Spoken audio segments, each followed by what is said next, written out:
Hey guys, Steven here, Fanatic Perspective. Happy Friday to you all. Let me get with the chat box here. Happy Friday to everybody out there. Just want to do a quick weekend roundtable for all the events we have going on.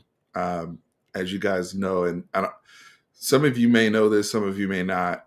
This channel originally started as a boxing channel. I'm a huge boxing fan, and this is an enormous, very important weekend that we've been waiting for a long time that will be showcased on Netflix featuring Saul Canelo Alvarez versus Terrence Bud Crawford for all of the super middleweight belts. So I do want to talk a little boxing on here.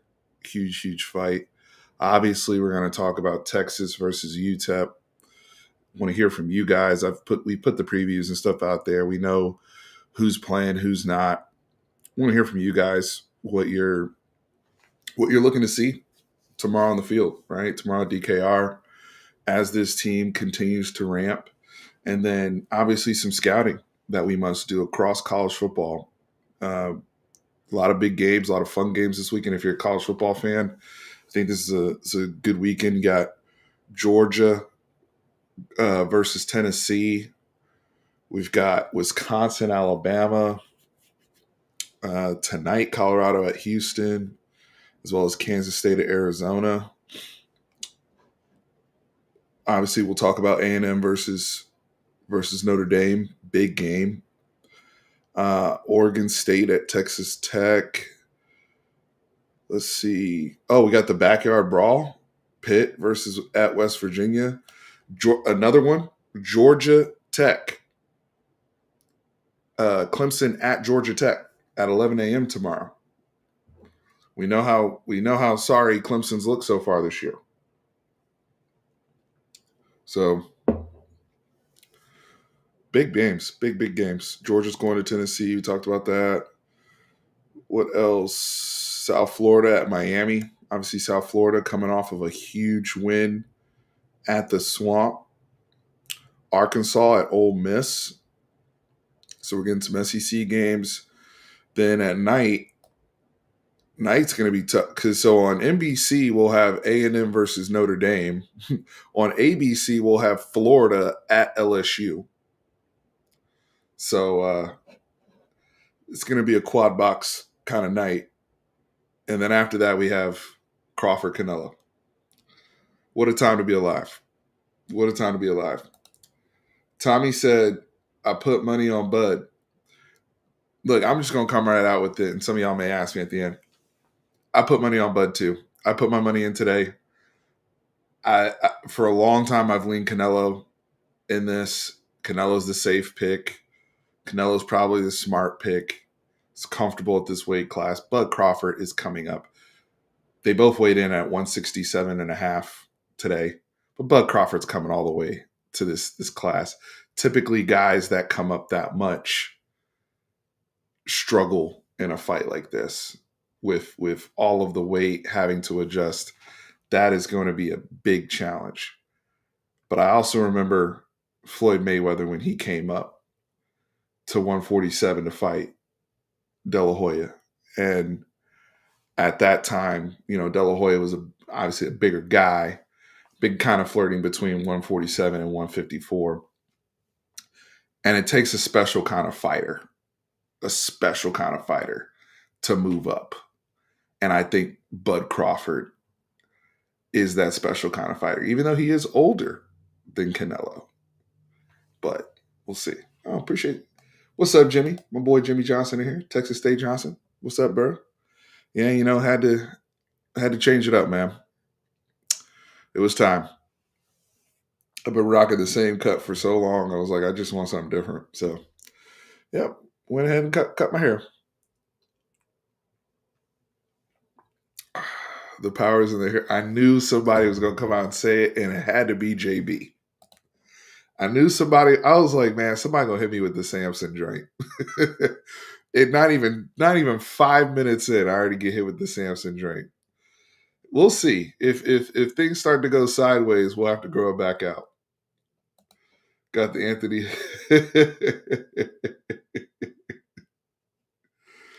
Oh boy. Nah, appreciate y'all. Appreciate y'all. So I'll start with Texas and some of the questions coming in here. Alan kind of already answered the other, I think Corey's question. Alan, this is live. Yes. Yeah. Um, but Corey's question about the injuries. Yeah, the Jonah Williams news is tough.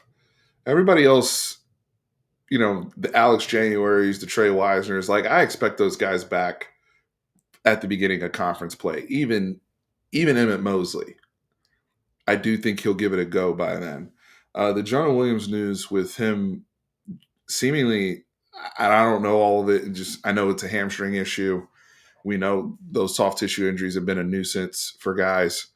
Sounds like there was some sort of setback, and he's going to be out for some time. I know Anwar reported that earlier today. I haven't seen anybody refute that report, but sounds like Jonah's going to be down for a while. I know Jonah's been out. He has barely practiced. He really hasn't been able to get much work in um, this fall, right? And it sucks, right? That's a really talented guy, as well as the defense is playing. And the defense is playing great, and as much talent as we have over there, right? Derek Williams is already back. We've talked about Michael Taft in the season start he's already gotten off to. Jelani McDonald's maturation, Phil Simi getting more snaps back there. Just several guys. There's a lot of a lot of experience back there. But Jonah Williams is one of those potential X factor type players, right? With at least his abilities, as well as his abilities to help us on special teams. We've talked about kick return issues. Jonah Williams was known was an award-winning kick returner and punt returner coming out of high school. You think about that too with his outfield abilities and him tracking balls and things of that sort. Kind of a seamless skill set, and it just sucks that we're not able to see that. Right? Hopefully, we'll have a very long season to where he could potentially come back and make an impact in the back half of the season. But right now, just not good news on that. So that's tough. Yeah, man. It sounds more and more. That's what it's starting to sound like. I don't want to say it, but at the same token, people like that, you have to be in it for the long haul. But that sucks because I really wanted to see him play on a defense, at least to have the picture of him and Anthony Hill and Colin Simmons on the same defense. It's just nuts to me. But that being said, enough talk about who's not here. Let's talk about who is here. My Bleacher Report thing that I do every single week. Thank you, Pio. I appreciate that. Very nice comment. Thank you, sir. My Bleacher Report segment that I do each week. I talked a lot about Dalen McCutcheon this week and the opportunity that he has in front of him with DeAndre Moore being sidelined with the concussion and the need for us to have a big game for McCutcheon from the slot. Your number's called. Mosley's out. Moore's out. They've trusted McCutcheon. McCutcheon, of all the freshman receivers, has caught on to the playbook the fastest, according to Parker Livingston. Parker's probably biased regarding, a little biased regarding Dalen McCutcheon, considering that's his former Lovejoy teammate, and they went to high school together. But I do believe him, right? Obviously, he was the lone freshman that played at Ohio State. He actually caught a first down, moved the chains for us, played a lot last week. Now he's going to have an opportunity to have targets and real work come his way. So definitely want to look out for that. Peter, we about to be seasick here real shortly, brother. I got my hair cut yesterday, so give me just a few days. I got a process to it. There's a method to the madness, but we're gonna have them seasick out here, my brother, in no time. SEC Connect. Right now, it's really just me and Jay that are really full-time active in terms of content creation.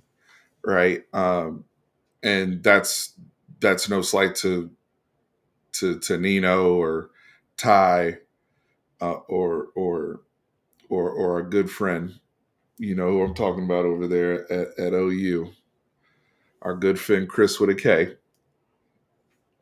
But in all seriousness, we will probably have some sort of collab episode before OU, to get back together. But just with everything the start of the new year, that this is one of the reasons why I was out for a while. I work in the government, or a government contractor. Nino is in the government, and change of the year, we new administration. There was a lot of change.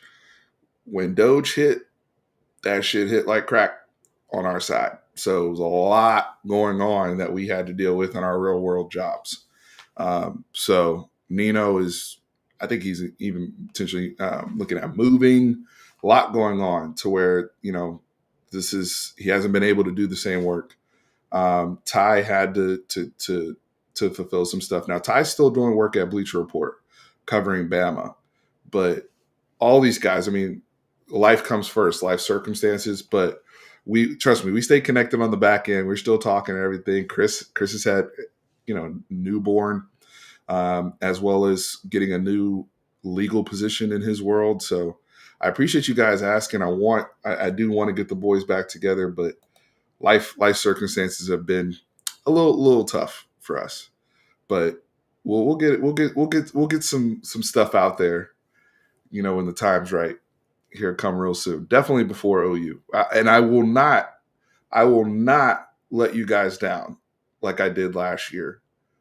That was my fault, not having Chris and Seth come on and have their atonement after the ass whooping that occurred. They are really lucky that I was not in the country that week. And then when I came back, I got avalanche, and then I had to go right into Georgia prep.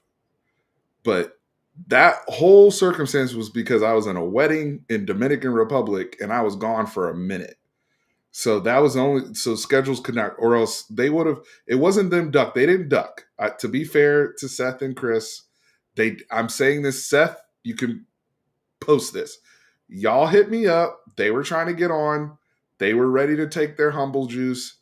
I could not do it because I was coming back from Dominican Republic in that wedding. So that will not be the case this year. I ain't going nowhere around that time. So anyway, PO, thank you for the super chat, my friend. Really, really appreciate your love. It's always a pleasure, sir. What do we want to see tomorrow? Let's talk ball. Appreciate y'all asking about all the personal stuff, but let's talk ball. It's a lot of ball this weekend. A lot of good stuff. So yeah, we definitely want to see Arch and Wingo, just seeing them connect. Right now they look disconnected if this was 7-on-7. Let's be honest. Right? And it's been on both sides. It's not like all the throws have been perfect, and it's not like all the throws have been caught. It's been both.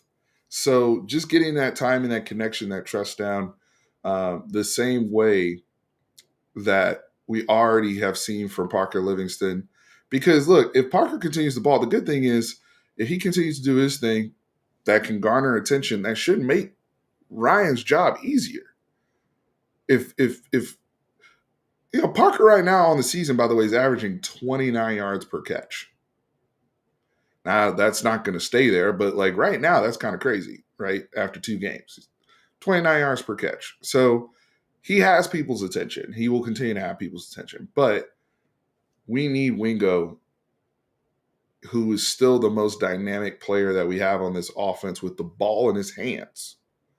But the problem is him having that ball. And so I know some of you behind the scenes have hit me up and said, hey, we'd like to see him. Steve, Marlon, you were one of them, but several of you have hit me up behind the scenes and said, is it time to consider Wingo a more of a Debo Samuel type role? Don't ask the boy to do something he's not capable of doing as a route runner right now. He's not refined, but we want him to play with confidence. We can still use him, but he's just gonna have a limited route tree, and it's gonna have to be a lot of you line up in the backfield. Maybe we hand the ball off to you a couple times. We're using you on screens, but it's just whatever action we can to get the ball to you, even if you're not ready to do all the NFL stuff. Because when I say NFL stuff, we run an NFL passing scheme. That's why, for better or for worse, guys want to come here and play, because if you can play in this offense, you can play in the league, right? There's a reason why our pass catchers are so, like, Matthew Golden should have gone off last night if Jordan Love could have completed any of those throws to him. I know the stats will show that he didn't catch a pass last night, but if anybody watched the Green Bay game last night, or if you watched Green Bay the first 2 weeks, look at the separation that Matthew Golden's getting in the league. The all 22 is speaking for him. Matthew Golden's balling. It's just that he hasn't gotten a good pass yet. But my point is, it's something, if you can learn this offense, and Sark has said this before, and I've heard other coaches say this. I've been on spaces with other Texas coaches. Young receivers, if y'all learn this offense, you can pick up any scheme in the NFL relatively quick. But it's hard to pick up because it's very, very, it's not just timing, it's precision with where you need to be, levels, concepts, things of that sort. So it's hard for young guys to come in here and play fast. Because the point is, Aaron Butler's a good example of this. Aaron Butler's as fast as anybody. But if he's out there and he's not quite sure, or he's still kind of, so, I use this analogy all the time. If you're in a band or you're in a dance group on stage, the audience can tell the people who are natural versus the people that are counting their steps. And when you're counting your steps, you can't perform as fluid. It doesn't look the same. And so that's part of the problem. That's why some of these schools do these high school offenses, or these very simple schemes, just so they can get the kids to play fast. And it's cool. These kids are going to play fast at this level, but is that going to help them grow as players and develop as receivers and develop the different types of releases they're going to need to have, the different types of steps? Tran and I were talking about Wingo. He's like, dude, Wingo needs to develop his rocker step. Right? There's certain tools in the tool belt that you get from trainers. That's why I was like, Parker Livingston being Hooks trained matters to me. John Tay, Nayer, all these different guys worked out, used to get work in with Marjorie Hooks. Parker Livingston is one of that. Parker Livingston has different releases. I know that because I've been at the camps where they were training. They teach that stuff. But, some of y'all were like, yo, they ain't teaching that stuff in St. Louis. Bubba came here with no bag. He just asked to do stuff. He has no bag. But that's, to me, if the player doesn't have a bag, but he's still so talented with the ball, figure something out. Make some accommodations in the offense. Because we need playmakers. We need Ryan Wingo. We're not going to get to where we want to go if he can't give us what he can give us. Let's be honest. But to the point about I'm talking about the offense, I like what I saw from Khalid Locke last week. I know he was with the twos. I know the completions came with Matthew Caldwell, but I like the fact that he came out and was able to catch some passes and just look competent.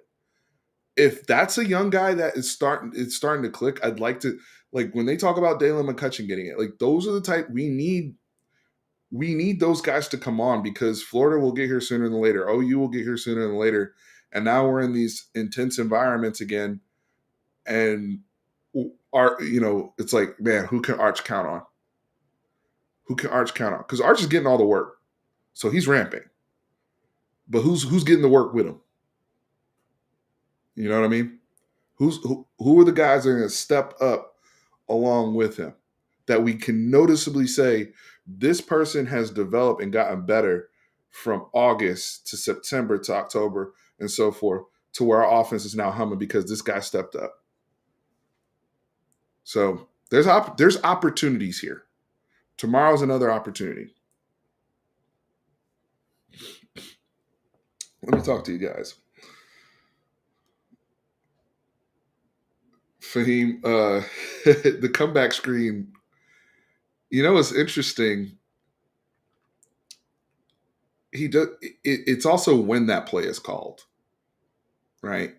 Because you can still hit people with that same screen in every game. If you're smashing people on, let's say, outside zone concepts and stuff that's just hitting to the perimeter, and you got that all shirt up to where people are starting to overplay, that's when you snap in that screen, right? You can hit them. Once people start overplaying or you got a certain flow going a certain way, but it just seems like sometimes he just calls that play sporadically. And it's like, yo, we haven't established that yet. How can we just skip to that part? Uh, but Fahim said, I want to see the chemistry grow all around. Penalties getting cleaned up, Arch building that connection with Wingo, run game really flowing. I think Sark can do a better job helping them get comfortable. Fahim in chat, what are some of the ways? What can Sark do? What are some things that Sark can do to help them get more comfortable? Let's expound on that if you don't mind. Just just so others can learn. What are some different things that the coach can do, right? Whether it's Sark the head coach or Sark the play caller, what are some things he can do to help the team get more comfortable? Run game wise, I'm gonna be honest with you. Kyle Flood in them, and maybe this is a Kyle Flood Chad Scott conversation. I gotta see, and Rob H pointed this out earlier. Shout out to Rob H. We got to see more nasty first and foremost. And when we say more nasty, like you have to be upright. Let's start there, right? I'm tired of seeing people fall down. I'm tired of seeing offensive linemen on the ground, especially when you're not intentionally trying to cut block somebody. It's different if you try and cut block somebody. That's one thing. But when we got guys out here with poor footwork, or they're doing these steps that seem to be counterproductive to what we're trying to execute, I need y'all to put your feet in the ground, get your cleats right, and go smash people. Straight up. Like, let's start there. Now, the backs and them hitting the proper holes, having good vision, and maximizing runs. When we say maximizing runs, are you making the first guy miss? If you're in the game and you're running the ball and you keep going down by first contact, that's a problem. How good of a back are you? So all of those things need to be worked on in the run game. All of those things, because let's keep it real, right? And some of you have talked about this, and I let's say it. Some of the run stuff versus Ohio State, as encouraging as it was a bit fool's gold because they were playing coverage.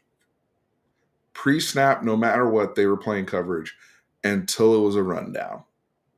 And when it was an obvious rundown, when they really wanted to get into their run fits, they stopped us. If we want to get to where we want to go, if we want to win the conference, we have to be able to run the ball against somebody else as well. Like at some point, both teams know they're going to run the rock. This is going to be a theme in the Texas A&M versus Notre Dame game. Both teams are going to want to run the rock in obvious run situations. And at some point, something's got to give. And it just seems to me that too many times, the one time I can really look at it is 2023 Bama. When Bama knew we wanted to run the ball to run the clock out, and we ran it anyway. Where the hell is that version of Texas? Where's that version of Sark? Where's that version of the offensive line? That 7-minute Texas, that's an offensive line. That's a team that can win a national championship. But that was 2 years ago. And with all the success we've had, that's how talented we are too. We can get by in most of these games just because we're so loaded. We have the depth. We can outlast people whether we play well or not. But when we get against like-minded or like teams talent-wise, that's where we're running challenges.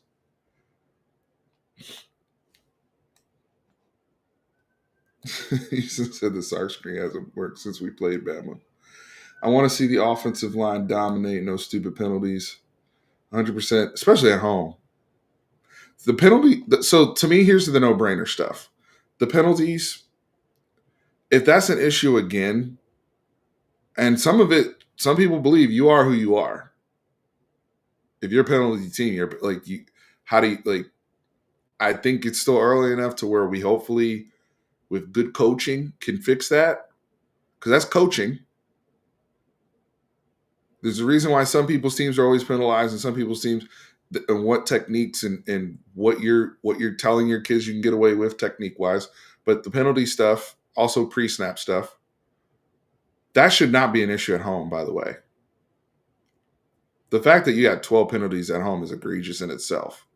So that's a no-brainer. Having the right amount of personnel on the field, having the correct personnel on the field in all short yardage, goal line, and red zone packages. Those are things that just no doubt. Okay. We like if that stuff's not cleaned up, I'm gonna be pissed. I don't care what the outcome of the game is. I'm gonna be pissed. I don't care if we win 56-10. If we still come out there and have another 12 penalties, if we still come out there and have 10 people on the field on goal line, I'm gonna be pissed.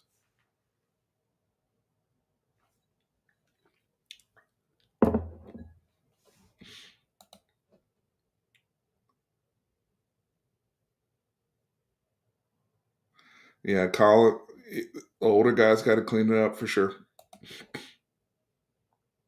I think we're so focused on a pro style offense that sometimes we can really benefit from just being a bit more college style. Give our simple reads just let our athletes get to work.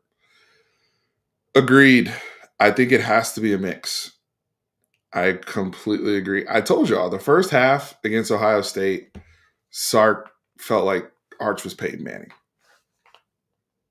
Like all the under center stuff, all the and I know Rob B's done a good thing about tracking the straight dropbacks versus Arch on play action and how ineffective Arch has been on play action versus straight dropbacks, blah, blah, blah. Get all that. I also think, though, Arch in more spread type concepts, more of the simpler type stuff where he is more mobile, he's just he just seems to be more comfortable to me at this point in his career. And I think that's okay. But this obsession to I don't know. There's Sark can be bougie when it comes to offense. I'm just telling like go watch the coaching clinics. He thinks he personally thinks now I think he's done a better job over the years of acquiescing to some of the cheap stuff, but which is good. But there's still a part of Sark that's like, yeah, I could just run up and run tempo like TCU does and just catch people off guard and snap the ball and just play like vibes. But like, yeah, sometimes that works in college. I'm sorry. Sometimes that works. Like, let that be an element that you can go to when you want to get something going, when you want to get something set. I'm not here saying Sark needs to turn into an air raid coach or run and shoot coach. That's not what we do. That's not what the players were recruited here for. That's not what they came to learn. That's not what we know what this offense can do as a pro style offense when it is humming correctly against the best. It does work, but you have to add wrinkles and nuances to the personnel that you got. Because at the end of the day, are your kids executing what you're trying to run or not?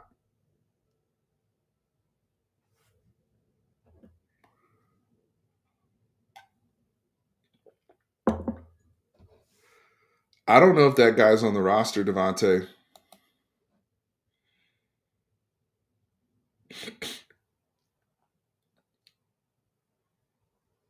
I don't know if that guy's on the roster.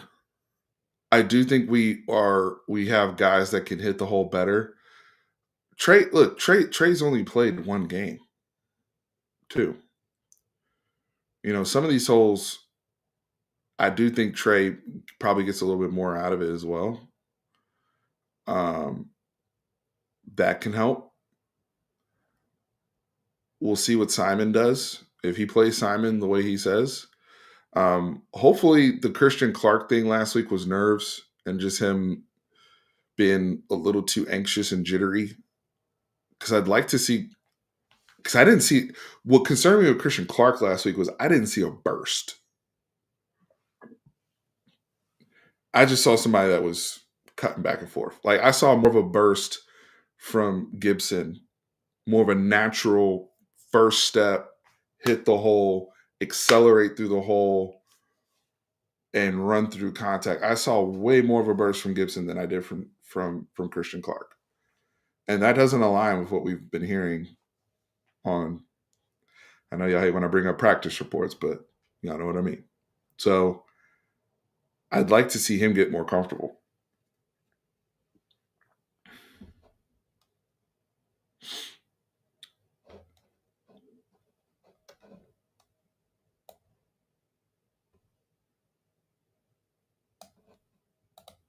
Yeah, the freshmen got to play. Look, they don't have a choice. I'm in now, bro. We have people down. Emmett Mosley's not playing tomorrow. DeAndre Moore's not playing tomorrow. It's time to get people reps. It's time. It's time. I'd like to see Khalid Lockett work a little bit more. I think, I don't know. It's time to get him more reps. It's time. Like, I think people are going to be really pleased when they see Dalen McCutcheon showcased. I think they're going to see a guy who's really talented. Why isn't Michael Terry playing? I honestly thought Michael Terry would be playing by now because he offers that hybrid role. I mean, we kind of talk about Debo. Michael Terry, again, these are Sark's words when he recruited him. Michael Terry is more of like that Puka Nakua, right? Like that sledgehammer Jordan Whittington type, right? Like those type of receivers who are got great shiftiness, but they can block. They're 6'2", 6'3", great bodies, very physical, can make the contested catches, but can also run away from guys. Very hard to find those type of players. Michael Terry is one of those players. Michael Terry could be a dynamic defensive player. He could play anywhere on the field. He could be a H back. He could be a lead. He can do some of the things that you see Nick Towson doing. But he's also a guy that can go and burn a dude a corner on a 9 route. But the thing is, Michael Terry is also very similar to Wingo. He hasn't been playing receiver his whole life. He's transitioning to being a receiver full time. So right now, unless they have stuff like kind of carved out for him, which I'm hoping we get to see this week and next, because I do think he can help us. And Michael Terry is somebody that can play running back too. He can do all those things. Like to me, he's got some of that Roshan Johnson ability where it's like whatever. I'm a football player. That's how I look at him. Um, so that's the view I have. Which comment were you talking about, Marlon? I'm just curious. But going back to Devontae, there's no Jaden Blue on this roster. And let's also be clear. Marlon, me and you were talking about this in via text the other day. We have to understand that not every year we're not just going to have these like generational running backs. People need to understand what the word generational means. Okay? There's only one Bijan Robinson. That those dudes don't walk through the door every year. And JB's right. Bijan wasn't necessarily a home run hitter, but he was a generational just talent who has honestly now become a home run hitter, if we want to be honest. He's actually improved his speed. That's how crazy of an athlete he is. Bijan's faster today than he was coming out of high school, and even his couple years at Texas. Go look at the 50-yarder he scored with Atlanta last week. I wouldn't say Jonathan Brooks is generational or anything like that, but he just was. He had a special feel as a runner, special vision. Like you don't get that. Like there's not even some of these classes don't even have those guys. Like Marlon and I, we went through this exercise the other day, Marlon, right? I told you, go look at all the backs from 2023 out of high school. All the backs from 2023 that came out that year. Because Cedric Baxter was ranked number one, right? Out of those people, I think the only dudes that have like hit like that so far, because half of them have tore their knees, including Cedric, but Ruben Owens did. These are all like, let's go down the list. We can pull up the list. It's Jeremiah Love at Notre Dame, and then Trey Wisner out of the 2023 running back class. I'm talking about the whole country of where these backs are. People forget Jaden Blue was like a number one ranked type back before the falling out that he had with high school, where he got pushed down because he wasn't even playing football. But like those people don't just grow on trees. Somebody that's 4'3" with his vision and ability to catch the ball, those are very rare football players. Like you're not just going to have a plethora of those people every year. Which is why when you'd have people like that on the team, you want to get as far as you can to take advantage of it, by the way.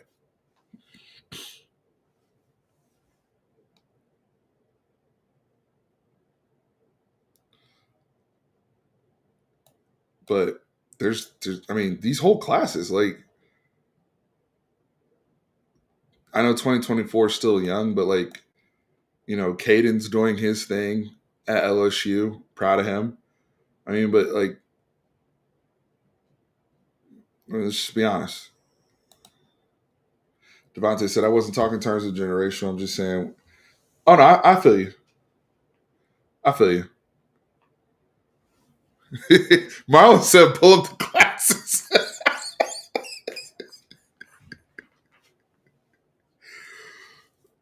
Pull up the classes. All right, I will. You know what? It's Friday. We're chilling. I will. Because it like who out there is just like who out there is just is that dude right now.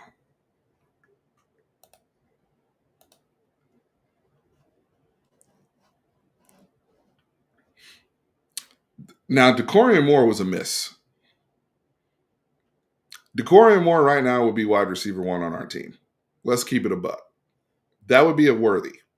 See, people like Worthy were like Worthy not that what, the most underrated thing about Xavier Worthy, and please listen to what I'm saying.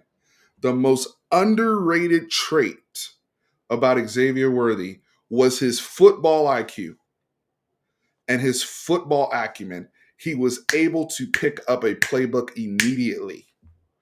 He could run the whole route tree, could do everything in the offense immediately and play fast.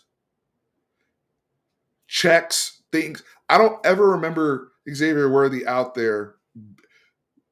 You can get mad at X for a lot of different things, but you can't get mad at him for like not knowing the play or like not knowing what concept we were doing or rounding is like he it's another reason why he's able to play for a guy like Andy Reid and play immediately. You can't be a dum dum and play in Kansas City's offense.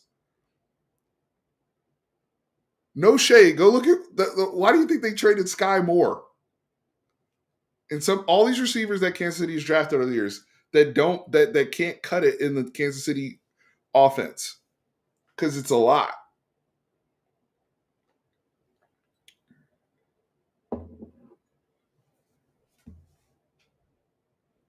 Nah, Decorian Moore is different though. The thing is, we have dudes this goes back to your point, Fahim. What are we asking them to do? We have dudes and we have people that can be game breakers and do all those type of things. But in what we run and what we do, they are behind. They're look at Wingo. I'm not trying to be like, I don't want this to be a bash session. Wingo can't run post right now, folks. Tran was just over here talking about he needs to learn how to do a rocker step. Like, listen to what we're saying. He can't run post. Can he learn it? Can he develop? Yes. Yes. But right now, like, there's a reason, like IT wasn't, I don't think Paul and them were being too harsh. Like, yeah, he can pretty much run slant, over, go. But anything where it's like a double move, can he run? Like, I know DeAndre Moore can run sail concept, flag routes, things like that. But some of these other guys, like a Worthy came out being able to run every single route. Like, people ask, oh, how come we haven't run that Z out in the red zone that Worthy used to run? Remember that one easy money Queen used to hit him against Iowa State? That was an easy beater in the red zone. Well, who can run that route on the team? I do think that the freshmen, though, whether it's French, some of these guys, maybe they need game reps, but I don't know. Just from what I hear, Arch can't throw sail. Stop.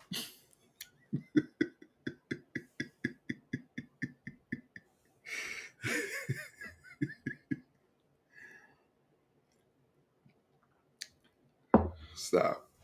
Y'all too much. Eric Singleton was a tough one, but it was a lot of money. It was the type of money to where it would have caused other problems potentially in the locker room. Allegedly.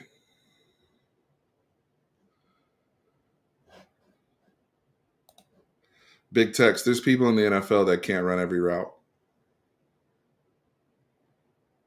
Debo Samuel still run? Like, the thing is, you got to be whatever you can do and can contribute. You got to be able to do it with confidence and speed when you get out there, and without thought. The more you can do, the better. But I'm telling you, like, there's a lot of guys that can't. You go ask them to run a certain route, a DB will lock that shit up because they don't have they're not flipping their hips. They're something.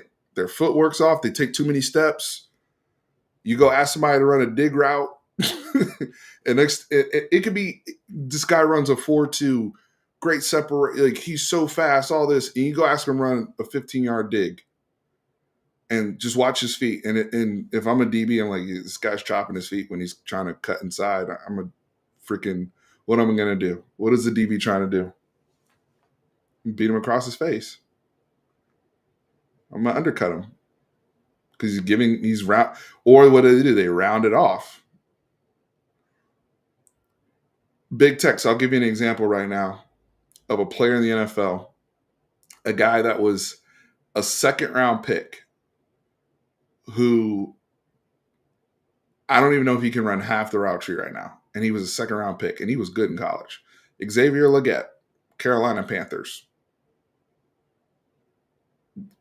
Go cut the film on in the pros right now and see how pissed off Panthers fans are with to the point where I have friends like, yo, is he training? Like, he's catching, Bryce is throwing him balls and he's stepping out of bounds with nothing but space next to him. Like, his feet are all over the place. You watch him. But Xavier Legette is 6'3", he's 4'4" guy, big, strong, fast. And at South Carolina, they were just see ball, get him the ball. Just get him the ball. Right? But in the NFL, it's like, hey, man, I need you to run that 15-yard bang. Right? And he's counting his steps. He's thinking about it when he's running, and he's not able to do it naturally. And B, when he does catch the ball, he can't even get his feet down. Or if they try to do it fast, they'll try to round it off, and then the DB cuts him off. And it's a pick or a PBU.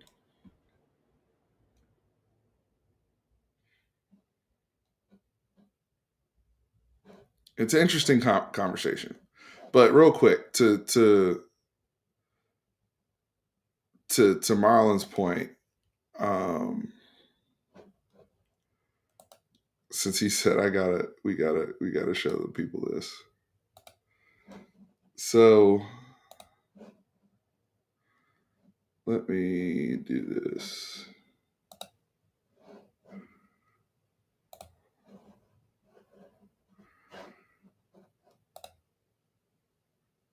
So this is the 2023 class, right?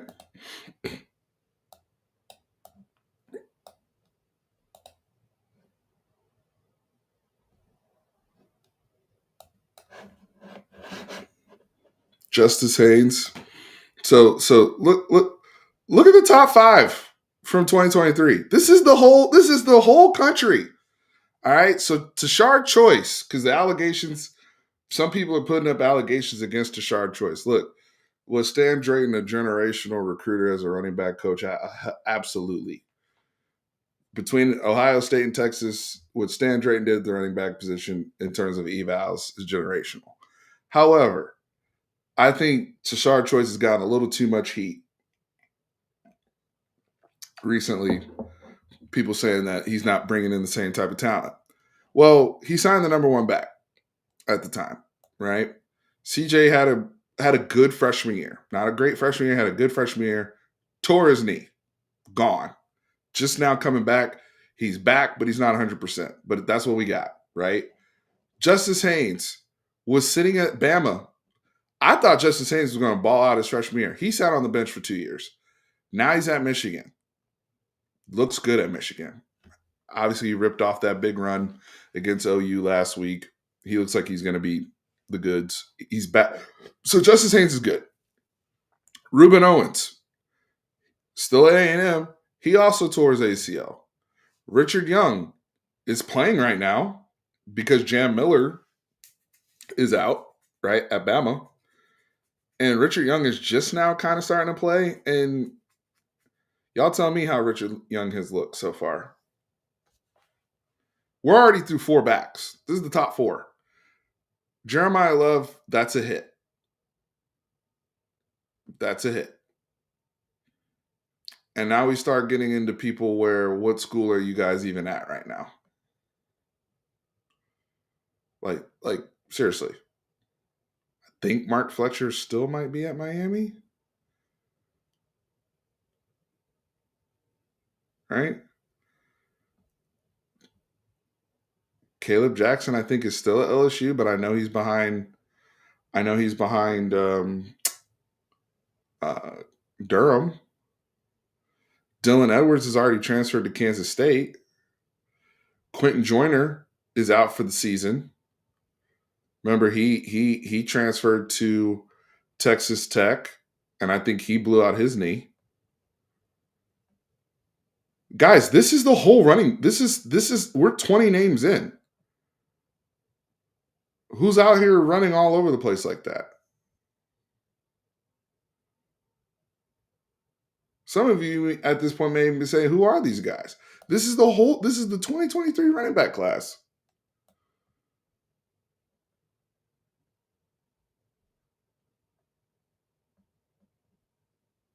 Are these people like we got to get to what? The 30th player? And then you got Wisner who actually ran for 1,000 yards. LJ Martin starts at BYU.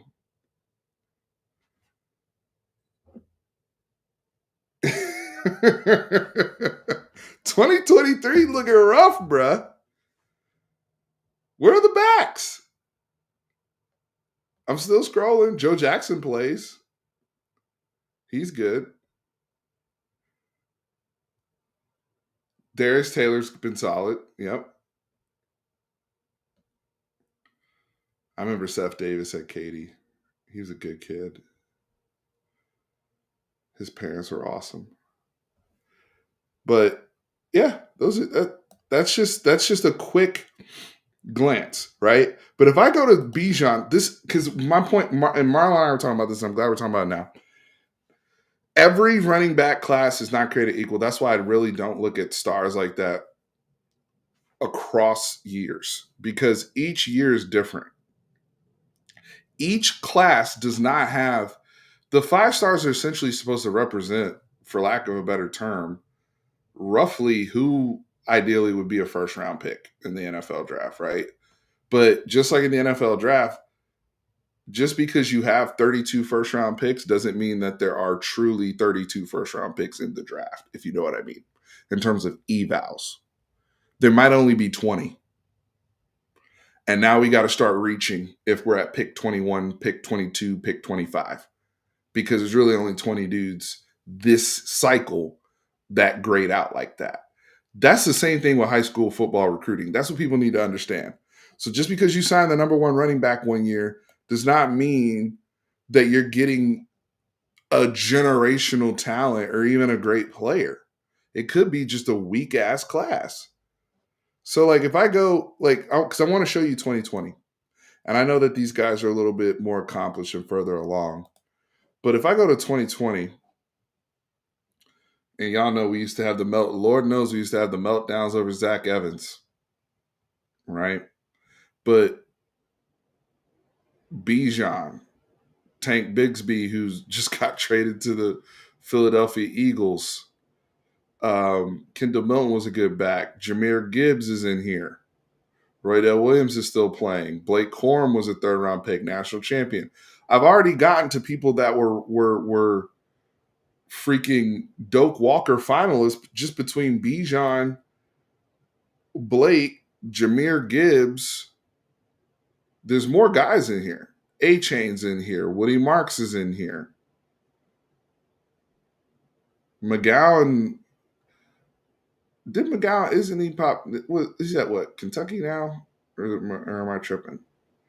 But the thing is like different classes present different types of dudes. Trey Benson's in this class. Rest in peace, Ty Jordan. Very sad what happened to that brother. But that, like, each class is different. Even Zach Evans, is problematic as shit as he was, he still got drafted. He still was an NFL back. It's different. If I go to 2021, Travion Henderson, Donovan Edwards, Will Shipley, man, Kamar Wheaton,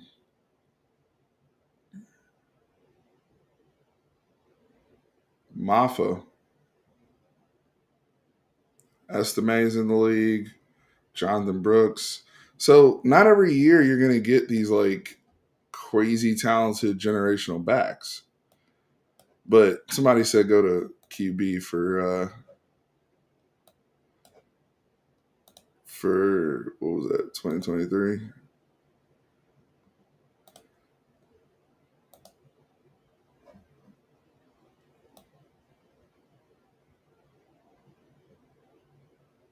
I mean, it speaks for itself, right? We're playing Malachi on Saturday. He's at his third school. Jackson Arnold's at Auburn. Nico's at UCLA. He's 0-2. Dante is going to be good. Dante's balling now at Oregon. He's in a good place.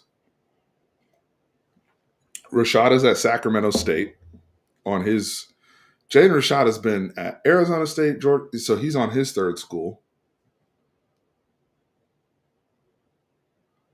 Holstein's on his second school. He's balling. Holstein's balling at Pitt. We talked about the backyard brawl this weekend. So you got to go between Arch. So think about this, right? Arch is still at Texas. It's currently the starter, right? The next person that is at their school as a starter is Avery Johnson, right? At least according to the On Three Rivals list. The next person is Avery Johnson. I don't like, and then you got Aiden Childs, who's at Michigan now. Dylan Lonergan is at Boston College. He's playing pretty well, by the way. Dylan is.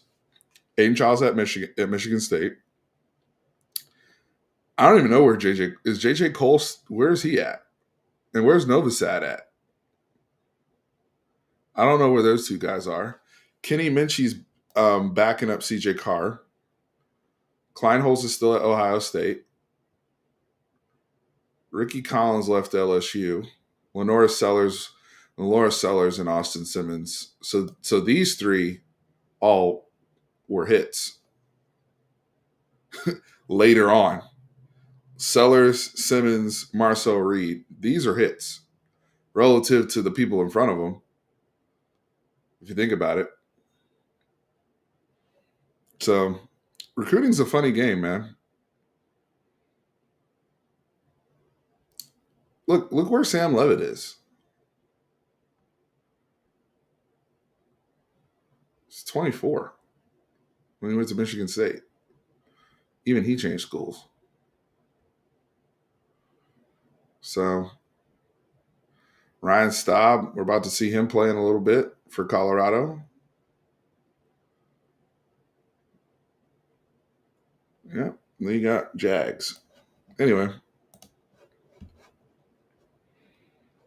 fun little debate there, right?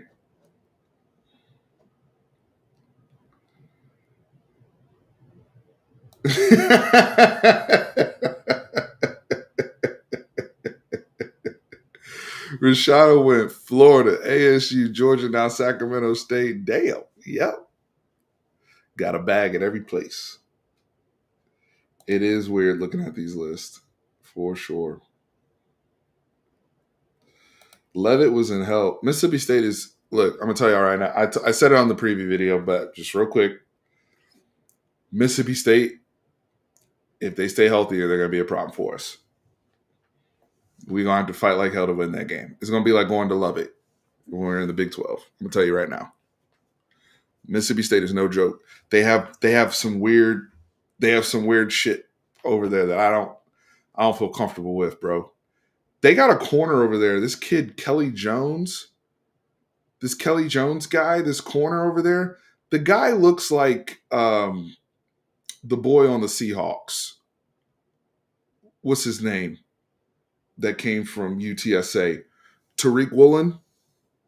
Mississippi State has a corner over there. The boy like 6'5", playing corner and locking people up. Over there, locked up Jalen Tyson. Jalen Tyson's really good. Really good. They were Mississippi State. They have Brennan Thompson running 4.2, Anthony Evans running 4.3. They got this Kelly Jones kid. I'm like, where the hell did this 6'4", 6'5" corner come from? Mississippi State? And he's balling. The other corner, Kavian Williams, whatever his name is, the other corner's good. And he's 6'2" and can run. All of them can run. Gillette is all of a sudden healthy. All of a sudden I'm seeing Darian Gillette. I'm like, that's the guy we recruited. He's healthy. They got Jure Bledsoe out there. Y'all remember Jure Bledsoe? Mississippi State is like last chance you on steroids. Mississippi State is last chance you on steroids. Like their team is. Go look at their team. Go watch them. Go watch them play. You'll see if you know ball, you'll see what I see. We will have to beat them up on the lines. We will have to beat them up because what I saw them do to Jalen Tyson. Now Arizona State was able to run the ball, no problem. They were able to run the ball, no problem. But when it came to throwing, both of their corners are good. Both of them. Both receivers are good. Both of them. Shapen, we've seen him before. I know we're comfortable with Blake Shapen. He doesn't have big. But the thing is, the boy's 37 years old and he knows the offense. He knows how to run that veer and shoot. He knows exactly what Levy wants to do. And Levy has beaten us before with Dylan. He has. Mississippi State has my attention because we're going to be down there and we're going to be, I can tell some of us are going to be shook with them cowbells. And then they're going to have a 6'5" corner out there. We don't like what they have. They're freaks, just a random assortment of just random freaks. Do they have a great football team overall? No. But they have some random ass pieces that are really hard to find. And they have them at really challenging positions. They got a transfer from Tennessee. They got a transfer from A&M. They have multiple people on the defense from Texas. They have these corners that they got. One guy came from like Kennesaw State or something.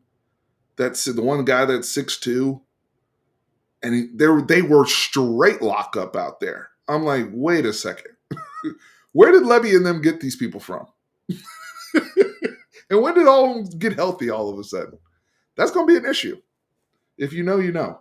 Now, that's a ways out. We got other people to focus on right now. I'm just saying, when it comes to Mississippi State and they still hanging around, there's a reason why they beat Arizona State. Arizona State is one of the most experienced teams in the country with what they brought back.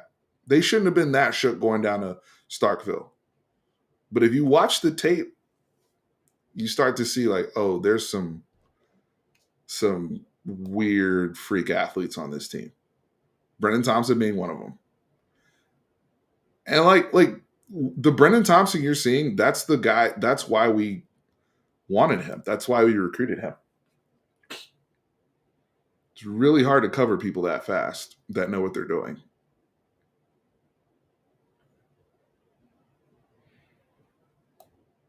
He said Bubba looking like Flash. You know why? Because he got married and gave up track. It's funny how we started to get serious in life about things. Started to get crunch time. Started focusing on ball. Here in Texas, we couldn't get him to come to practice. He was on the track team.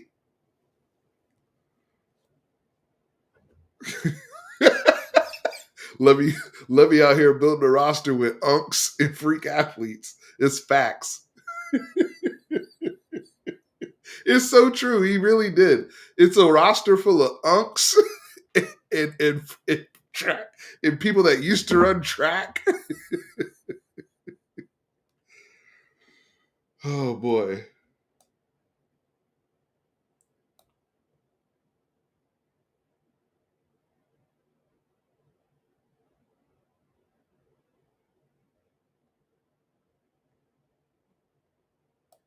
Yeah, but if you're watching ball right now, that's what I'm saying. Like all this stuff about wait till the ball starts and you can see people play. When you see people play, you start to understand matchups.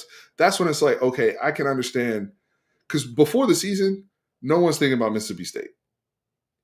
We whooped their ass last year. They were 2-10. You ain't thinking about them. You ain't thinking about the fact that they just went and redid the whole freaking roster in the portal and took some of our people.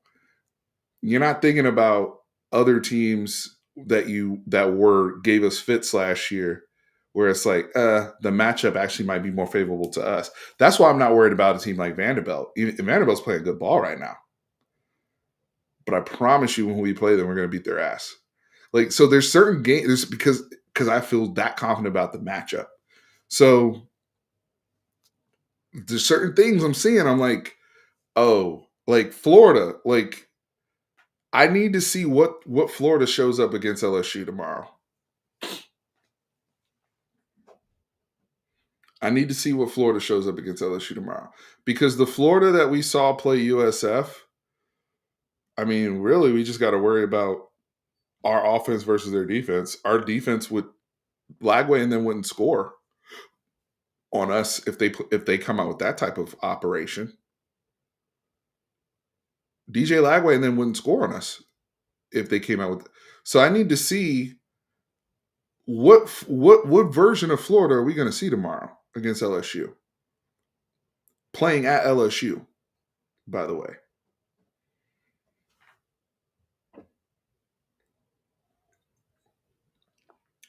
How do you guys feel about A&M versus Notre Dame? I think Notre Dame's 6.5 point favorite. Let me hop over. We can go look at some games real quick.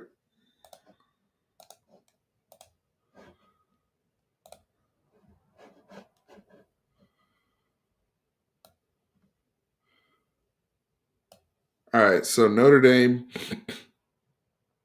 is favorite -6.5 at home. Do we think? I agree. A&M does finally have receivers. I like Concepcion. Mario Craver has been really, really good for them. Really nice transfer. Obviously, they still have Terry Bussey. We know A&M is very strong at running back. The question is Marcel Reed. He's okay, right? He's healthy and stuff. Because I know he went down last week, but it shouldn't be he shouldn't be like restricted or anything. Assuming that Marcel Reed is okay. John, what's the status on Marcel Reed? You're in here. Is he 100%?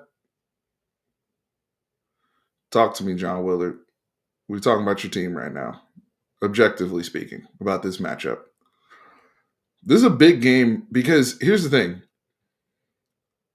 In my opinion, because Notre Dame lost to Miami, this is a must-win game for Notre Dame because they don't have enough games on their schedule to build up their resume to get into the playoffs if they start having 2 or 3 losses, right? They already have one. Now that Miami loss may be okay if Miami goes on to like say win the ACC or whatever, but to me, and like A&M, it's a non-con game. It's kind of like us, right? Like we can afford to lose to Ohio State, just like A&M can technically afford to lose to Notre Dame. It's not a conference game, and they're on the road. Notre Dame has to win this game, in my opinion. This is a must-win game from Notre Dame. They can't go 0-2 to Miami and A&M. That they would really be cooked. Really, they'd have to not only win out, but it'd have to be a lot of upsets and chaos that would happen in the season for them to make it. So this is a big, big, big, big spot for Notre Dame at home. But I do think that A&M has the guys on both sides of the ball to beat them. I definitely think they do. I didn't see anything crazy from Notre Dame in the Miami game. I think Notre Dame should be favorite. I would pick Notre Dame to beat A&M in this game, but I would not be surprised if A&M beat them. I would not. That's just me personally. Because they've definitely upgraded at the receiving positions. Now, can other guys, people like Nye Block and all them, can they make it happen? Sure. John said he's going to dominate tomorrow. Okay. That's a great secondary he's going up against. It's a great defense he's going up against. He's going to dominate them. Okay. To be fair, he didn't see them last year. That was Connor Weigman.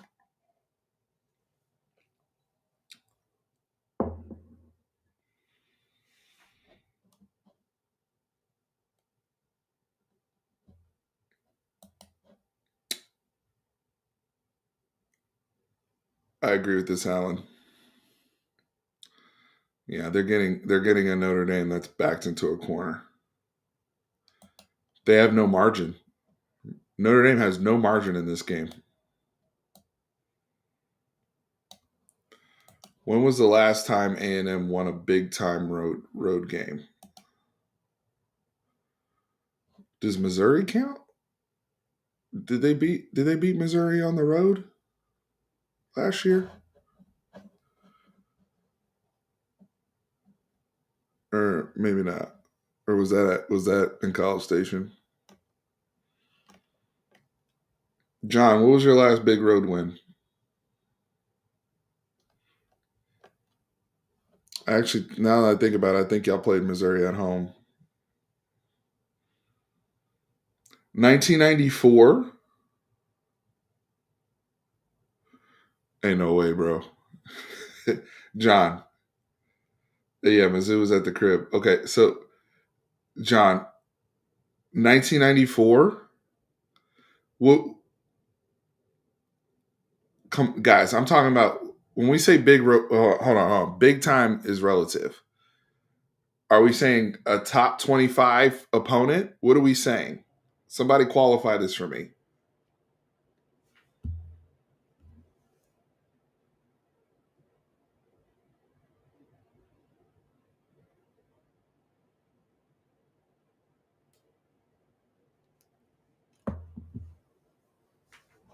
Bama in 2012. That's a good answer.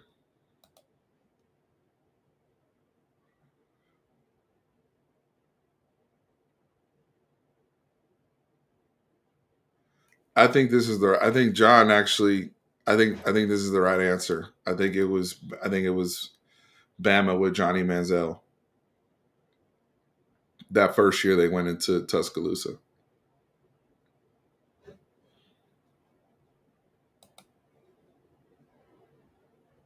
Yeah. Okay. But let's go rapid fire real quick.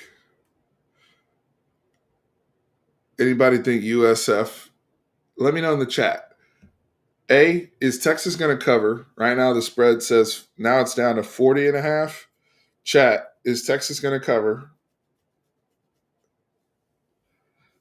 I don't think Texas is going to cover, personally. I got to see more from the offense.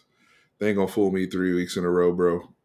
They got a lot to clean up, and I don't know how much you can clean up in 1 week, just being honest. But 40 and a half is a big number.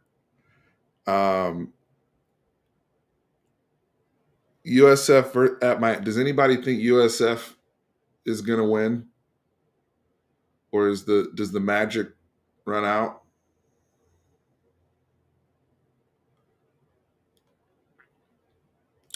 Georgia, Tennessee. Georgia minus 3.5 at Tennessee. Huge spot for Joey Aguilar, who's had this Tennessee offense looking solid.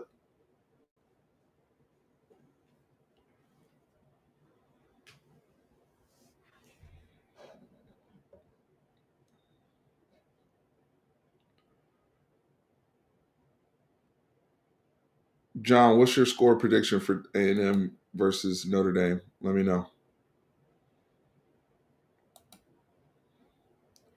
Nobody has this covering. I'm gonna get to Canelo here in a second. Big text. Just hang with me. But I got money on Bud. I don't like betting against Canelo. I know it's bad. It's a bad. I probably lost my money, but I'm betting on Bud. But I'll tell you why. Right. I'm with JB on this. If that Miami USF game is close, Mario's a front runner. Because here's the thing with Mario. He can coach the hell out of the offensive line.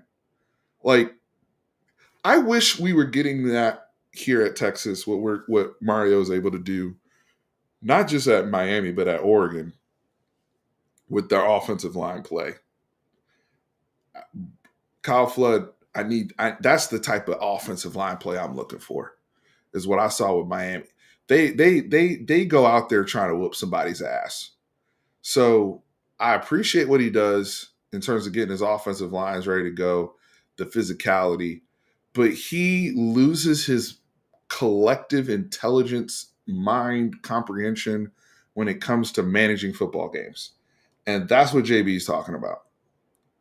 When it comes to like a close game and you got to think through it and not be emotional and do stuff ridiculous and make sure that the T's are still getting crossed and the I's are still getting dotted, that's where Mario loses me.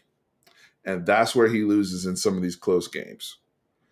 So I think Miami's is going to have to win comfortably. You're saying the quiet part out loud.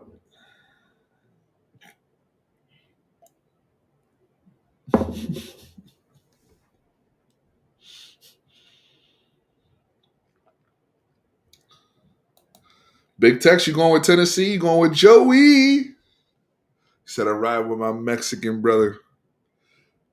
Okay. Kirby, you got Kirby losing at Neyland Stadium. Big Tex is going Rocky Top this weekend. Anybody else going Rocky Top? Or are y'all sticking with the dogs? I feel like I'm going to go Georgia because they didn't play well last week against Austin P. And Kirby coming off of a bad game. He typically gets his kids really fired up. So I'm gonna stick with Georgia. I got Georgia in that game because he I know he wasn't pleased with how they played last week. Mario versus clock management is like a baby versus a bomb. That's hilarious.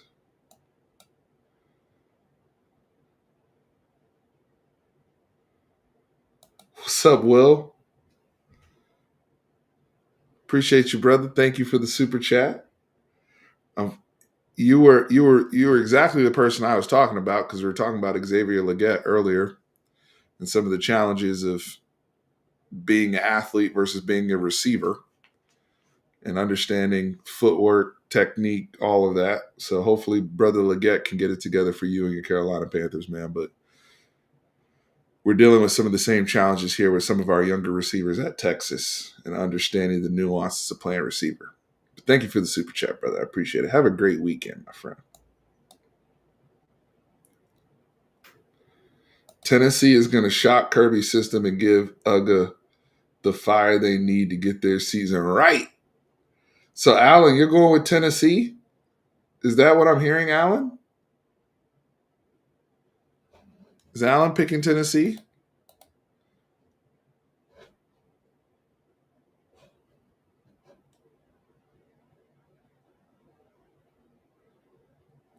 Who we have in the backyard brawl?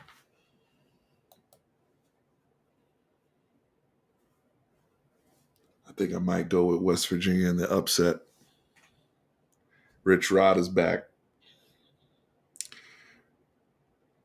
To me, this is going to be the game where Rich Rodriguez pulls something out his ass, wins the game, and then they fall apart in the Big 12.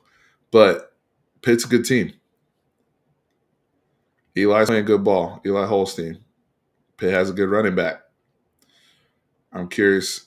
And that backyard brawl is one of the most underrated rivalries in all of college football. Unbelievable rivalry. Unbelievable. I wish some of y'all were around in 2007 when Pitt beat West Virginia was going to play for a national championship in 2007, if not for Pitt.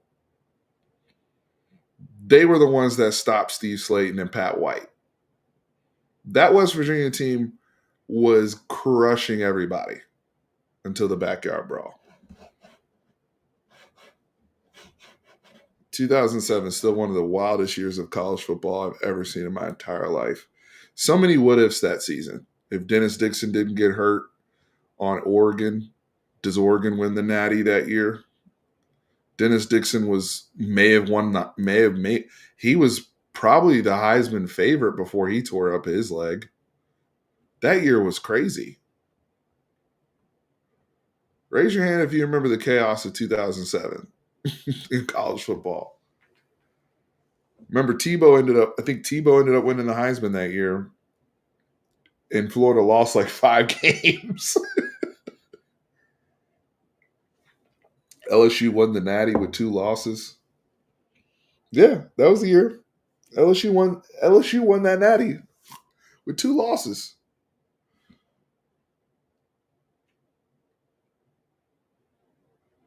2007 was a crazy year of college football.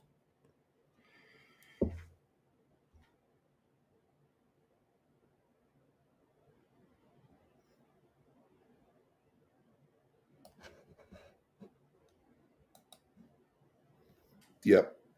They were so good. I watched them that year. JB, I went to the game versus Maryland.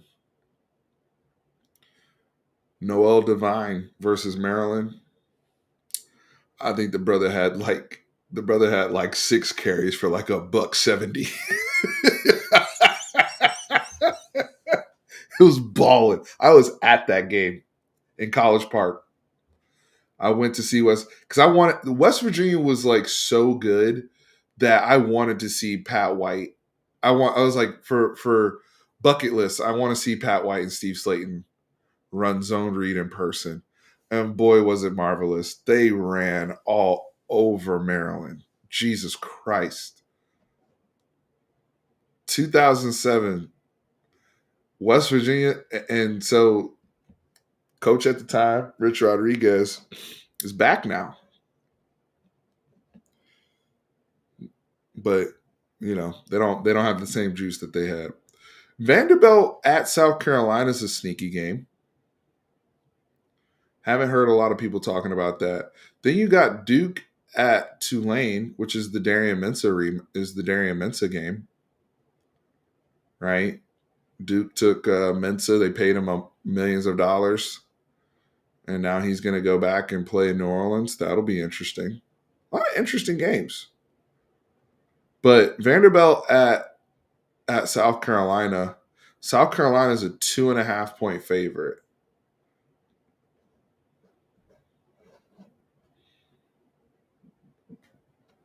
Yep. Yep. That was 2007. Chase Daniel and Todd Reesing. Todd Reesing's 5'8" ass. Todd Reesing at Kansas and Chase Daniel at Missouri was like number 2 versus number 3 for like the Big 12. It was crazy. It was crazy. Because that year, Texas, the next year, see, Texas, that was the year that Colt, remember the other live we did the other day? We were debating how many picks Colt threw in 2007. That was the year that Colt threw 19 interceptions and had the elbow issue, and he had to have the come to Jesus moment of whether or not he's actually going to be the quarterback here long term. And that's why Colt came into 2008 the monster, the surgical monster that he was, and actually broke college football records for accuracy that year because his 2007 was a disaster. That Texas 2007, but that was all that year. If I'm not mistaken, that was also Sam Bradford's redshirt freshman year. He was decent, but OU had some struggles, so they weren't in the mix. And then Kansas and Missouri at the end of the year were like 10-1.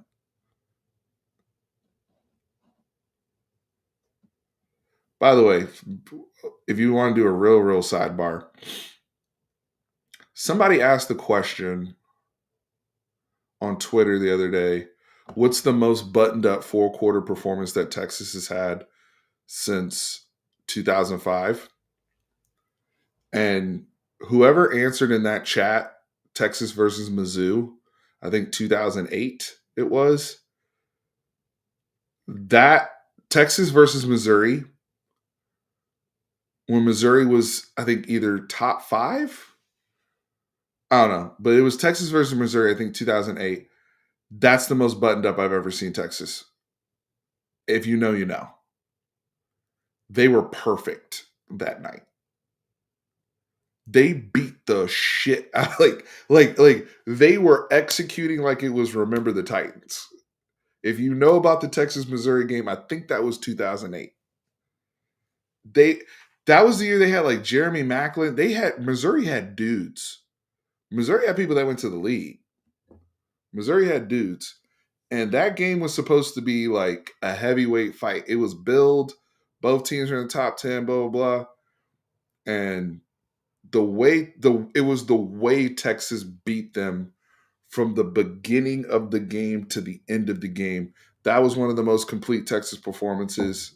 And another sneaky good Texas performance, when people say like Texas dominating a good opponent over 4 quarters, Texas, the year they went to Ole Miss and dropped 63 or 66. That was that was another iconic Texas performance. The year they went to Ole Miss, and Marquise Goodwin was housing everything.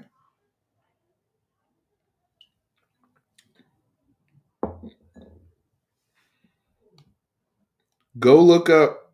Go look up. For those of you who don't know, go look up Texas versus Missouri. I think it was 2008.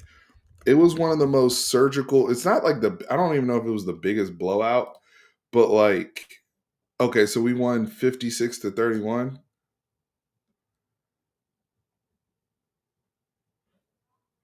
We were ranked number one. Okay. Oh, we played at home. My bad. I thought we played on the road. My bad. But that game, that was a very hype game. That Texas versus Mizzou game, I've never since 2005, and we've had a lot of great games. Trust me on that. But it was the way they came out. If you go back and watch, they were flawless.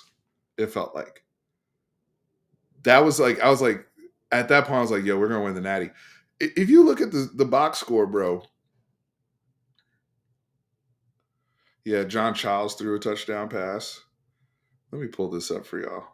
I'm nerding out a little bit, but forgive me. This is the content people come to watch.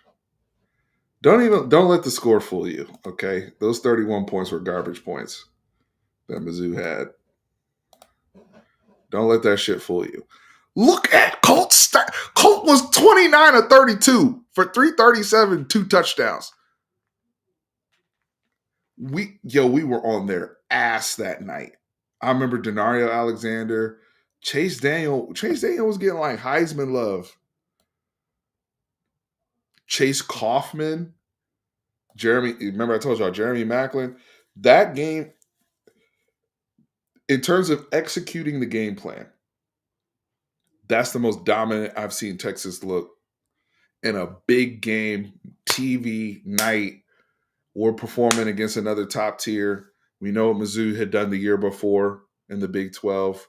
Look at the weapons they had. If you don't remember Derek Washington, Denario Alexander, Jeremy Macklin, Chase Kaufman, those dudes were good. All of them. And Texas shut that shit down, bro. Shut that shit down. Look at that. 14 points in the first quarter, 21 points in the second quarter. It was what, 35-3 at halftime against a team that was good. So anyway, let's stop living in the past.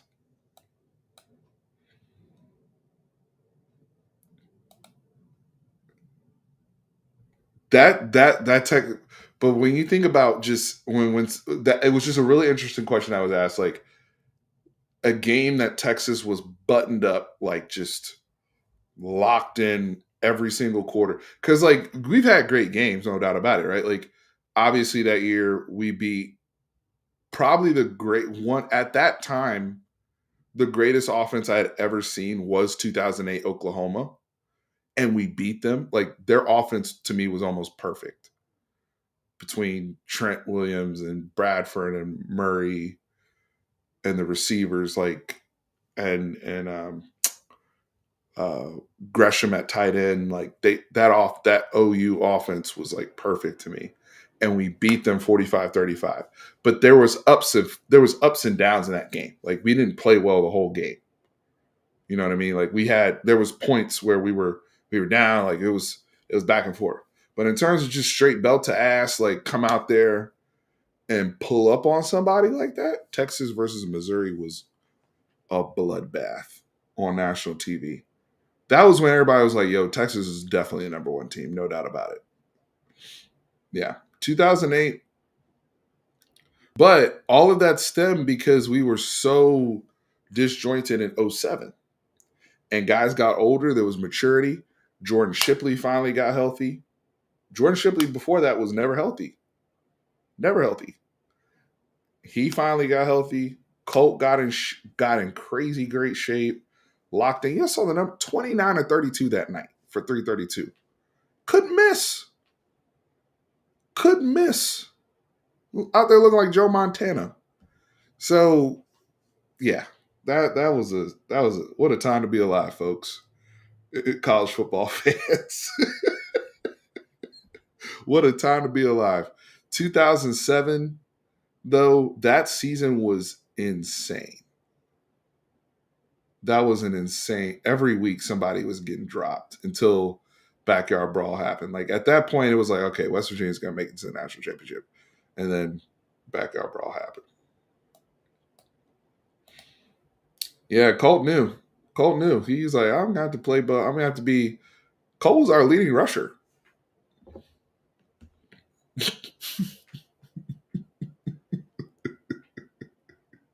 2017. That would have been crazy. That's a great YouTube video for the offseason. What if 2007 had a 12-team playoff? But the sad thing is, though, Oregon, I think they had Jonathan Stewart at the time at running back. Somebody correct me if I'm wrong. But like that Dennis Dixon group, the only thing is Dennis Dixon wouldn't have been able to play. Anyway, this was fun. The last thing I want to touch on, because I got to host some family that's coming over tonight. Canelo versus Bud Crawford. So Canelo Alvarez. Look, this is one of those matchups, one of those fights that's very, very important for the sake of boxing. Where we're at, this is a big showcase for Netflix. This is a big showcase for Dana White and his involvement now in the fight game. We know what the gate prices have shown. Right now, the gate prices are only behind two other fights, which is Mayweather-Pacquiao and Mayweather-McGregor. And then it's this. That's how big this fight is. And the fact that anybody that has Netflix is going to have access to watch this fight is huge. Because I do think that's where streaming is going in terms of Netflix, in terms of Paramount. We've heard about the deal that got struck with UFC. If you guys are, those of you who are old MMA fans, same thing, right? Like these fights, we may be really leaving the pay-per-view era to the streaming era for these fights, but the product got to be there. And so Canelo gave us a freaking snooze fest on Cinco de Mayo. Cinco de Mayo was a disaster for boxing, in my opinion, this past year, just with the how bad the quality of the fights were in New York. And then Canelo's fight, where the guy ran around the ring for 12 rounds and didn't engage, just was not good for boxing. So why am I going Bud Crawford though? Why do I believe that Bud Crawford can put on all this weight, fight in a weight class he's never fought in? Several weight classes over. The highest weight class Bud Crawford has fought in was 154, which is like once or twice. And granted, yeah, people talk about walk around weight. That's different. Walk around weight is not the same as being in a training camp and being at the weight you're going to fight at in a 12-round championship fight with adrenaline and all that shit, right? Like that's different. That's different.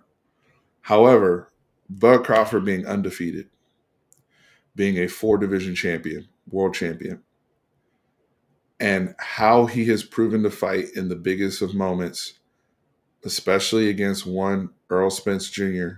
and the demolition that he did to Earl Spence at 147, but Canelo once fought at 147 as well. My thing is this. I do think that Bud has the boxing skills, even if he's slowed down a tick with the increased weight, even if his conditioning is down a tick with the increased weight. I do think that Bud presents challenges that Canelo has not seen since he fought probably prime Triple G.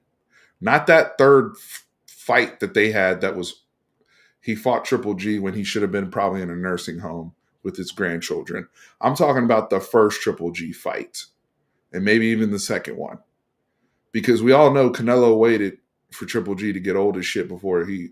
People always like to talk about Floyd waiting for people to get old, but Floyd was older than everybody else and fought everybody at least. Canelo has not fought everybody, and this is my big problem with him because David Benavidez is the boogeyman sitting there in his prime, and Canelo's like, I want $200 million to fight him. Nah, you scared, bro. So you rather fight dudes like the Charlos or the Bud Crawfords that have to move up 20-something pounds to fight you. You know he's never going to go up and fight Bivol, people like that again.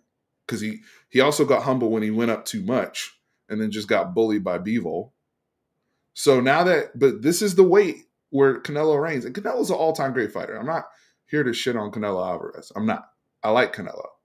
I like the way he's developed. I like the way he's developed his skill level, especially post-Mayweather fight. However, Earl was in the ring like Cyclops. Earl was getting beat on. However,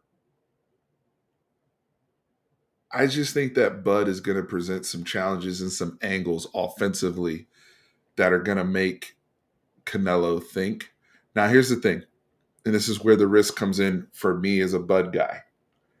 Bud's going to have to win decisively. This can't be a close fight. If it's a close fight, they're going to give it to Canelo. I've already made my peace with that. If this is a close fight, they're going to have to give it to Canelo. But I do think that Bud Crawford has the ability and the boxing skills, as well as whether he wants to play the thing southpaw or box orthodox, it doesn't matter. He's going to present angles that Canelo has not seen. Now, I understand that Canelo, the big thing is, can Bud handle Canelo's power? And Bud will allow himself to get hit. Bud did this in the I forgot what fight it was, but it was somebody that was a boogeyman at the time, and he allowed himself to get hit, and he got clipped, he got hurt a little bit, but he wanted to feel the power so he could take the risk that he knew he needed to take to finish the fight. Same thing with Earl Spence. Earl Spence countered and hit him with something in the 6th round that was crazy, and he ate it, and he was like, okay, I'm gonna be fine. That's going to be the key. At some point in this fight, early in the fight, probably in the first 3 rounds, I expect Bud Crawford to purposely test his chin against Canelo. And that may be a dangerous proposition. But I'm betting that if he can absorb that and handle that, he's going to be able to go forward and really handle his business and present a lot of problems and challenges for Canelo. I've never, just from the standpoint, I've never seen Canelo get knocked out.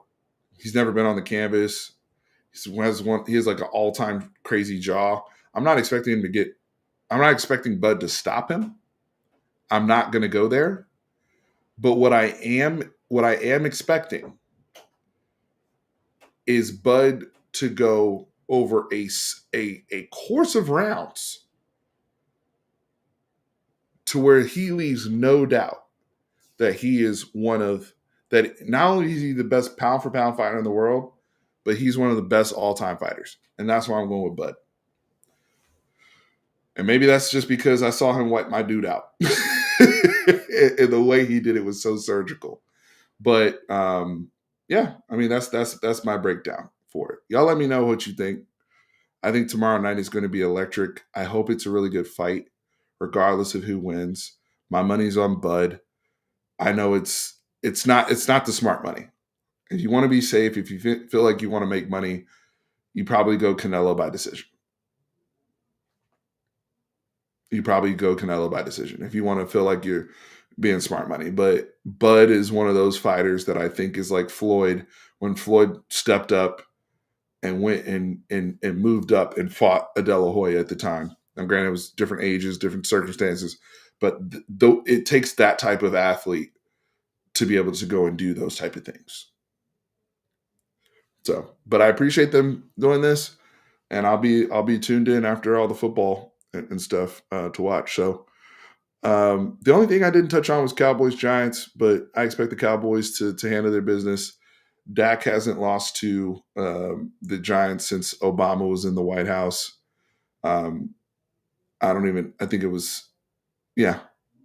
So now, if that goes sideways, then we got a whole bunch of problems. But I'll be back on after that game as well. I mean, I am going to the Cowboys game on Sunday as well. So if you see me there, say what's up. Um, yeah, but I appreciate y'all. A little roundtable. I got a jet, but remember, horns always up. JB, your Giants are going down, brother. There's nothing you can do about it. Literally, since the Obama administration, you haven't beaten us with Dak Prescott. All love, brother. Appreciate y'all. Peace.